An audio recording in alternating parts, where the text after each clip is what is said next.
Rajshahi medical college হাসপাতালে একসঙ্গে ৫ পুত্র সন্তানের জন্ম দিয়েছেন এক নারী। মাসহ ওই ৫ নবজাতকের সবাই সুস্থ আছেন বলে নিশ্চিত করেছেন চিকিৎসক। তারা বলেছেন, চিকিৎসা বিজ্ঞানে এমন ঘটনা বিরল। বেশ আনন্দের সাথেই বলতে চাই, রাজশাহী মেডিকেল কলেজ হাসপাতালে মেরিনা নামের এক প্রসূতি মা, 28 বছর বয়সী, তিনি একটি সিজারিয়ান অস্ত্রোপচারের মাধ্যমে 5টি ছেলে সন্তানের জন্ম দেন। বর্তমানে তারা প্রত্যেকে স্থিতিশীল রয়েছেন এবং সুস্থ আছেন। আমাদের রাজশাহী মেডিকেল কলেজ হাসপাতালের পরিচালক মহোদয় তাদের সার্বিক খোঁজখবর রাখছেন।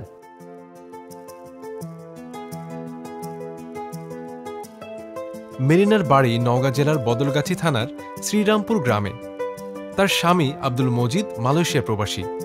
মেরিনার 5 সন্তান জন্ম দেওয়ার খবর জানাজানি হলে উৎসুক মানুষ হাসপাতালের ওয়ার্ডে ভিড় করেন। এখানে সিজার করতে আসা 5টা ছেলে হয়েছে, খুব আনন্দ হয়েছে। আমাদের সবাই দোয়া করবেন বাচ্চা যেন ভালো থাকে।